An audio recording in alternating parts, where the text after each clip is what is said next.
Indian cricket टीमच्या related रोज काही ना काही रिपोर्ट्स, नवीन नवीन रिपोर्ट बाहेर येत असतात. आता सध्या 2 रिपोर्ट्स आलेले आहेत. एक रिपोर्ट आहे आर अश्विन म्हणजे आपल्या अश्विन अण्णाबाबत, आणि दुसरा रिपोर्ट आहे तो गौतम गंभीर आणि सिनियर प्लेयर्स यांच्याबाबत.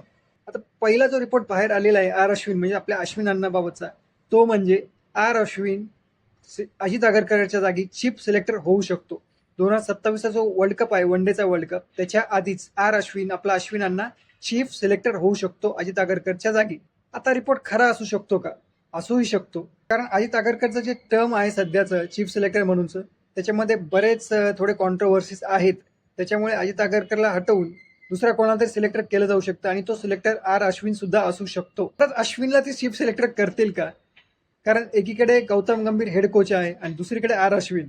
आता आर अश्विन, आपले अश्विन अण्णा हे गरम डोक्याचे आहेत, एकदम स्ट्रेट फॉरवर्ड, आणि गौतम गंभीर सुद्धा तसाच आहे. त्याच्यामुळे दोघांचं कॉम्बिनेशन जे आहे ते कॉम्बिनेशन जुळून येऊ शकतं का? नाहीतर रोजच हाणामारी, एकमेकांना शिवाय देतील, एकमेकांना एकसोबत मारामारी करत बसतील दोघे.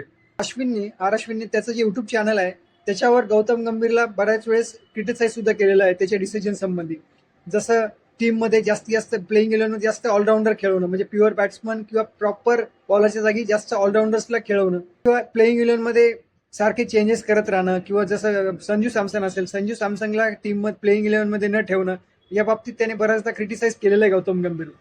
त्याच्यामुळे आर अश्विन आणि गौतम गंभीर हे दोघे एकाच वेळेस एकाच मॅनेजमेंटमध्ये आहे असतील की नाही याच्याबद्दल डाऊट आहे. जर आर अश्विन चीफ सिलेक्टर झाला तर नक्कीच बघण्यासारखं असेल की त्याचे डिसिजन्स काय असतील. कारण युट्यूबच्या चॅनलवर बोलताना तर त्याने बऱ्याच गोष्टी बोललेल्या आहेत, चांगल्या गोष्टी बोललेल्या आहेत, पण खरंच चीफ सिलेक्टर झाल्यानंतर ते इम्प्लिमेंट करू शकतो का ते बघावं लागेल. आणि दुसरा रिपोर्ट जो आहे तो आहे गौतम गंभीर आणि सिनियर प्लेयर्सच्या बाबतीत. एक त्या रिपोर्टनुसार सांगितलं आहे की सिनियर प्लेयर्स हे गौतम गंभीरच्या बाबतीत ते खुश नाही आहेत, म्हणजे त्याच्यावर ते काहीशे नाराज आहेत. आणि तसंच बीसीसीआयचं मॅनेजमेंट सुद्धा गौतम गंभीर नाराज आहे. आणि त्याचं कारण म्हणजे जेव्हा टीम हारते किंवा परफॉर्मन्स चांगला नसतो तेव्हा गौतम गंभीर त्याची जबाबदारी घेत नाही. म्हणजे जिंकल्यानंतर ज्या पद्धतीने तो क्रेडिट घेतो त्या पद्धतीने जो परफॉर्म चांगला नसेल, हरल्यानंतर तो त्याची जबाबदारी घेत नाही, असं सिनियर प्लेयर्स आणि बीसीसीआयचे मॅनेजमेंट सुद्धा म्हणणं आहे.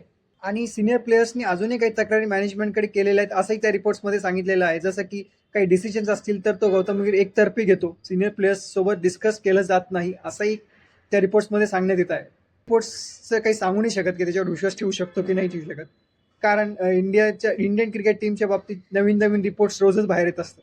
तर तुम्हाला काय वाटतं, यातला कोणता रिपोर्ट खरा असू शकतो? अश्विन अण्णा आपले चीफ सिलेक्टर होऊ शकतात का? आणि खरंच सिनियर प्लेयर्सला गौतम गंभीर बाबत प्रॉब्लेम असू शकतो का?